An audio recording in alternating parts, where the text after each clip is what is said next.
नमस्कार, स्वागत है आप सभी का जी पंजाब हरियाणा हिमाचल पर। मैं मनोज श्रीवास्तव। आइए देखते हैं खबरें सुपरफास्ट।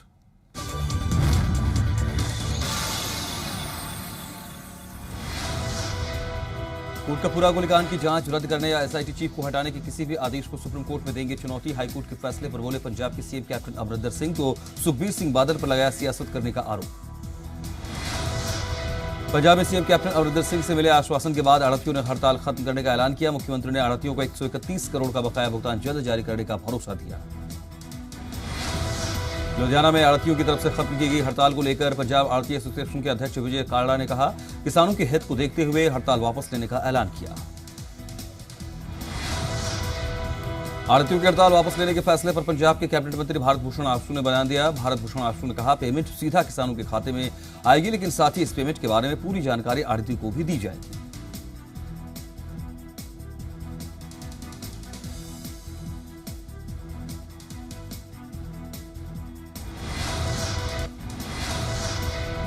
पंजाब के स्वास्थ्य मंत्री बलबीर सिद्धू ने आढ़तियों के विवाद पर कहा कि केंद्र ने बहुत ही घटिया हरकत की। उनकी सरकार आढ़ती किसानों और मजदूरों की हितैषी है। केंद्र सरकार ने यह फैसला लेकर किसानों और आढ़तियों में आपसी फूट डालने की कोशिश की थी। पंजाब में आढ़तियों की हड़ताल खत्म होने के बाद मंडियों में एक बार फिर से रौनक लौट आई है। राजपुरा मंडी में भी किसान अपनी फसल लेकर पहुंचने लगे हैं। श्रोमणी अकाली दल के अध्यक्ष सुखबीर बादल ने कृषि कानून के मुद्दे पर कहा, पंजाब के मुख्यमंत्री केंद्र सरकार की गोदी में बैठ गए हैं। डायरेक्ट बेनिफिट ट्रांसफर के मुद्दे पर मुख्यमंत्री ने कोई विरोध दर्ज नहीं कराया। डीएपी के रेट बढ़ाने पर भी सीएम कुछ नहीं बोले। मिशन 2022 में जुटे अकाली दल अध्यक्ष सुखबीर सिंह बादल ने जीरा हलके से जन्मेजा सिंह सेखों को टिकट देने का ऐलान किया। तो कांग्रेस विधायक कुलबीर सिंह जीरा बोले, टकसालियों को हरवाना चाहती है अकाली दल।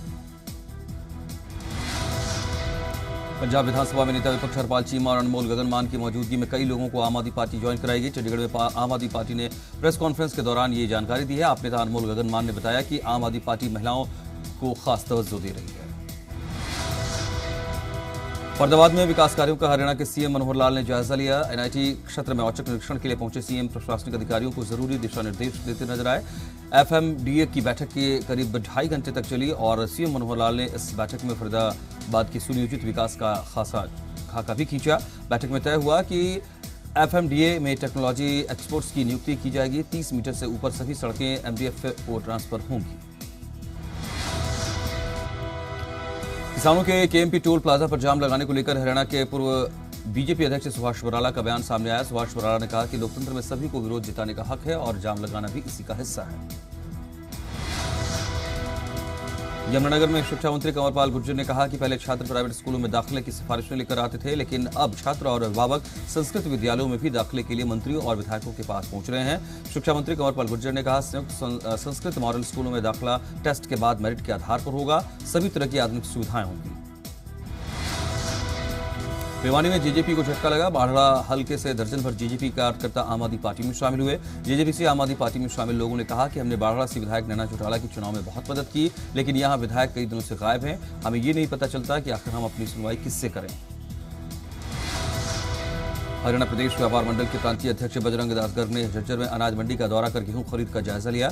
मीडिया से बातचीत में उन्होंने सरकार की तरफ से मंडियों में गेहूं की खरीद के पुख्ता प्रबंध नहीं किए जाने का आरोप लगाया। उन्होंने सरकार से मांग की है कि किसानों को पहले की तरफ फसल बेचने की इजाजत दी जाए। साथ ही कहा, गेहूं में नमी की मात्रा में छूट को लेकर 14% से घटाकर 12% किया जाना चाहिए।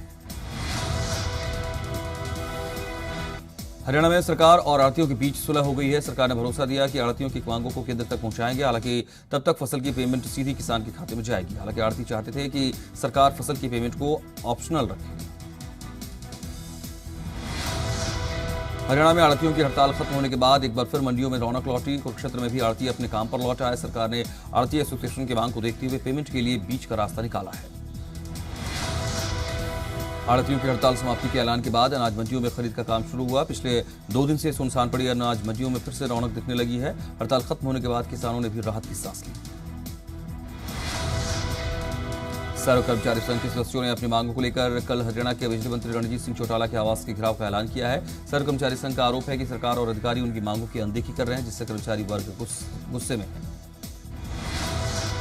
हिमाचल में औसत से 60% कम बारिश के चलते सूखे जैसे हालात। बागवान और किसान परेशान। जल शक्ति विभाग ने सरकार से की सूखा घोषित करने की मांग। तो मुख्यमंत्री जयराम ठाकुर ने किया कमेटी का गठन।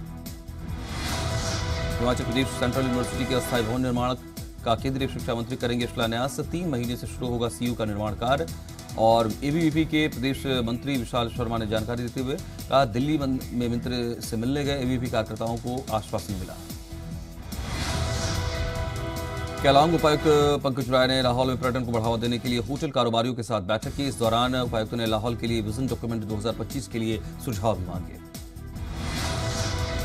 उग्रहा किसान संगठन ने किसानों से अपील की कि वो अडानी एग्रोसेल में अपनी गेहूं ना बेचे। मोगा में उग्रहा गुट अडानी सेल के बाहर 6 महीने से धरना लगाकर बैठा है। उनका कहना है कि वो किसी भी सूरत में किसानों की फसल अडानी ग्रुप के पास नहीं आने देंगे।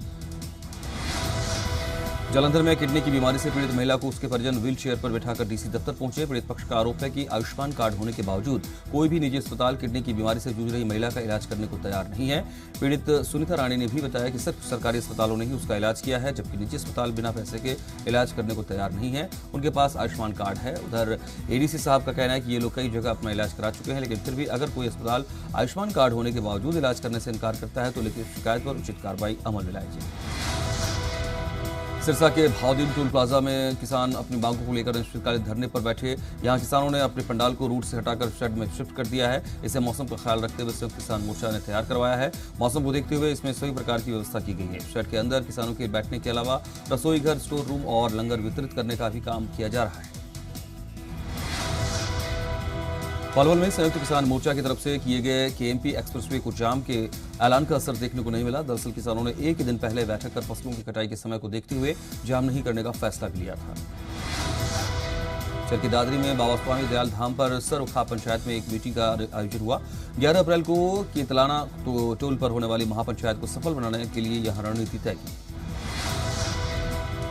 एसएफआई का हिमाचल के सरकारी यूनिवर्सिटी में शिक्षकों और गैर शिक्षकों की भर्तियों में अनियमितताओं का आरोप। शिमला में उपायुक्त कार्यालय के बाहर धरना लगाकर उठाई न्यायिक जांच की मांग।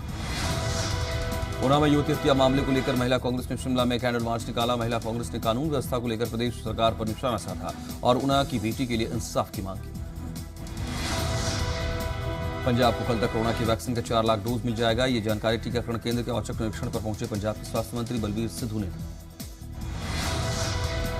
पंचकुला में हरियाणा के नए राज्य चुनाव आयुक्त धनपत सिंह ने लगवाई कोविड वैक्सीन। बोले, कोविड और कुछ कानूनी अड़चनों के चलते पंचायती चुनाव में हो रही है देरी। 40 दिन में पूरा होगा वार्डबंदी का काम।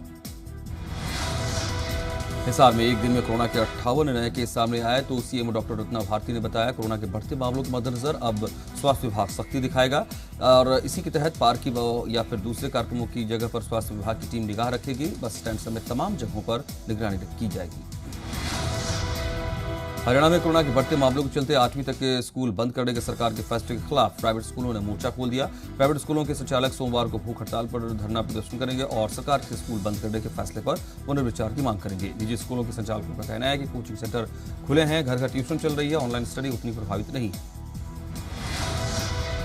हरियाणा के प्राइवेट स्कूल एसोसिएशन ने सरकार के फैसले का कड़ा विरोध जताया। स्कूल एसोसिएशन ने बैठक कर पहली से 8वीं कक्षा के स्कूलों को नहीं बंद करने का फैसला लिया। स्कूल एसोसिएशन के प्रदेश अध्यक्ष राम अवतार शर्मा ने कहा कि सोमवार को हर हाल में प्राइवेट स्कूल खोले जाएंगे। ऊना में एक दिन में 74 कोरोना पॉजिटिव मामले आए। प्रशासन ने कोरोना को लेकर लगाई गई बंदिशों को 21 अप्रैल तक बढ़ाया। शादी समारोह और अंतिम संस्कार में शामिल होने के लिए भी कोरोना नेगेटिव रिपोर्ट होना लाजमी है। कुरुक्षेत्र में कोरोना काल में सराहनीय कार्य के लिए पुलिसकर्मियों को सम्मानित किया गया। कुरुक्षेत्र के पूर्व सांसद कैलाश सैनी ने कहा, कोरोना महामारी के दौरान मानव जीवन के साथ चल रही जंग में समाज के बड़े वर्ग ने हौसला दिखाया। सिरसा नगर परिषद ने सफाई कर्मचारियों को बांटा 4 महीने का बकाया तेल और साबुन। कोरोना काल में बांटी जानी थी सफाई कर्मियों को सामग्री। होशियारपुर के धूड़ी घाट से बाजवाड़ा जाने वाली सड़क किनारे प्रवासी मजदूरों की झोपड़ियों में आग लग गई। आगजनी में सब कुछ जलकर राख हो गया। फायर ब्रिगेड की 6 गाड़ियों ने आग पर काबू पाया। मोगा की सीआईए स्टाफ बाघापुराना में काम कर रहे हेड कांस्टेबल की राइफल गिरने से गोली चली, जो कि हेड कांस्टेबल को ही लग गई। हालत नाजुक देखते हुए हेड कांस्टेबल को लुधियाना डीएमसी रेफर किया गया। बठिंडा में नशा सरेआम बिकता है। नशे की चपेट में केवल बठिंडा के लोग ही नहीं बल्कि इसकी सप्लाई को रोकने वाले पुलिसकर्मी भी हैं। पुलिसकर्मी पब्लिक टॉयलेट में बैठकर लगा रहा था चिट्ठी का टीका। खन्ना के गांव इकोलाह में बदमाशों ने बीती रात एटीएम को लूटने की कोशिश की। बदमाश कटर से शटर को काटकर लूट के अंजाम देने की फिराक में थे और ये पूरी घटना सीसीटीवी में कैद हुई। अमृतसर के मजीठा थाना के अंतर्गत गांव सोइया में पेट्रोल पंप पर लूट हुई। 2 युवकों ने लूट की घटना को अंजाम दिया। संगरूर में सुनाम स्थित छाजली गांव में खेत में आग लगने से 3.5 एकड़ गेहूं की फसल जलकर राख हो गई। आगजनी में 2 एकड़ गेहूं के कच्चे भी जल गए। प्रत्यक्षदर्शियों के मुताबिक फायर ब्रिगेड की टीम समय पर नहीं पहुंची। इसके बाद गांव के लोगों ने मिलकर खुद आग पर काबू पाया। पानीपत में विभिन्न स्थल में नाबालिग नौकरानी के साथ यौन शोषण करने की शिकायत पर कार्रवाई की जा रही है। जहां मंदिर के पुजारी के बेटे ने पहले नाबालिग नौकरानी के साथ यौन शोषण किया और फिर लड़की के घर वालों के दबाव में आकर मंदिर में वरमाला डालकर शादी की और एक किराए के कमरे में लेकर रहने लगा। बाद में लड़की पर ही तलाक लेने का दबाव बना रहा। पानीपत में यमुना सटे गांव रोकसेड़ा और आसपास के गांव में के किसानों की 100 एकड़ से अधिक गेहूं की फसल जलकर राख हो गई। जब तक फायर ब्रिगेड की टीम पहुंची सारी फसल जल चुकी थी। पटवारी ने कहा आग कैसे लगी ये नहीं पता चल पाया। पंजाब के मशहूर कलाकार सतीश कौल का 76 साल की उम्र में कोरोना से निधन। लुधियाना के अस्पताल में चल रहा था इलाज। पंजाब के मुख्यमंत्री कैप्टन अमरिंदर सिंह ने जताया शोक। यूपी के इटावा में श्रद्धालुओं से भरी डीसीएम पलट गई। हादसे में 10 की मौत हो गई जबकि 30 से ज्यादा श्रद्धालु घायल हुए। श्रद्धालु आगरा के पीनाहट से इटावा से लखना मंदिर जा रहे थे। सिरसा के एलनाबाद में एक महिला पूजा किशोर ने अनोखी मिसाल पेश की है। पूजा एलनाबाद में बने जलघर में पेड़ के नीचे छोटे छोटे गरीब बच्चों को पढ़ाती हैं। कोरोना काल में स्कूल बंद होने के चलते इस महिला ने गरीब बच्चों को पढ़ाने का मोर्चा संभाला। पंचकुला के ऐतिहासिक गुरुद्वारा नाडा साहिब में श्री गुरु तेग बहादुर जी के 400वें प्रकाश पर्व की तैयारियां शुरू हैं। इस दौरान श्रोमणी गुरुद्वारा प्रबंधक कमेटी की प्रधान बीबी जागीर कौर ने नाडा साहिब में प्रकाश उत्सव संबंधित तैयारियों का जायजा लेने के लिए पहुंची। कोविड-19 को देखते हुए गुरुद्वारा साहिब में खास प्रबंध भी किए गए हैं। जेजेपी के राष्ट्रीय अध्यक्ष डॉक्टर अजय सिंह चौटाला, प्रदेश के उप मुख्यमंत्री दुष्यंत चौटाला समेत जेजेपी के वरिष्ठ नेताओं ने पार्टी के राष्ट्रीय उपाध्यक्ष हरियाणा विधानसभा के पूर्व अध्यक्ष चौधरी सतबीर सिंह कादियान के निधन पर शोक प्रकट किया। सभी ने उन्हें अंतिम विदाई दी। मानसा के गांव खोखर कला से पहले ही क्लास में यूजीसी नेट की परीक्षा पास करने वाले बलदीप कौर ने परिवार समेत पूरे गांव का नाम रोशन किया। बलदीप कौर यूपीएससी की परीक्षा पास करना चाहती हैं। उन्होंने लाइफ साइंस विषय पर सीएसआईआर यूजीसी नेट की परीक्षा पास कर ली है। जम्मू कश्मीर के शोपिया जिले के हाथीपुरा क्षेत्र में सुरक्षा बलों और आतंकियों के बीच मुठभेड़ हुई। सुरक्षा बलों ने पूरे इलाके को घेरा। हाथीपुरा क्षेत्र में 2 से 3 आतंकियों के छिपे होने की आशंका थी। अनंतनाग के बिजबेहरा इलाके में सुरक्षा बलों और आतंकियों के बीच मुठभेड़ चली। सुरक्षा बलों को 2 से 3 आतंकियों के छिपे होने की खबर मिली। भारत में वैक्सीनेशन की रफ्तार अमेरिका और चीन से तेज। भारत ने महज 85 दिनों में 10 करोड़ लोगों को लगाई वैक्सीन, जबकि अमेरिका ने 89 और चीन ने 102 दिनों में पूरा किया था ये लक्ष्य। कूच बिहार में चुनावी हिंसा में 4 लोगों की मौत पर पश्चिम बंगाल में गरमाई सियासत। बीजेपी ने ममता बनर्जी को बताया जिम्मेदार। टीएमसी ने कहा मोदी शाह के इशारे पर हुई वारदात। प्रशांत किशोर के ऑडियो चैट से बंगाल की सियासत में भूचाल। ऑडियो में बंगाल में बीजेपी की जीत का दावा। प्रशांत किशोर बोले पूरा ऑडियो जारी करे बीजेपी। सिलीगुड़ी के बाद कृष्णनगर में पीएम मोदी का ममता बनर्जी पर प्रहार। हिंसा और तोड़ेबाजी से पश्चिम बंगाल की जनता परेशान। पश्चिम बंगाल में विधानसभा चुनाव के लिए चौथे चरण का मतदान खत्म। 5 जिलों की 44 सीटों पर डाले गए वोट। शाम 5 बजे तक करीब 76% वोटरों ने डाले वोट।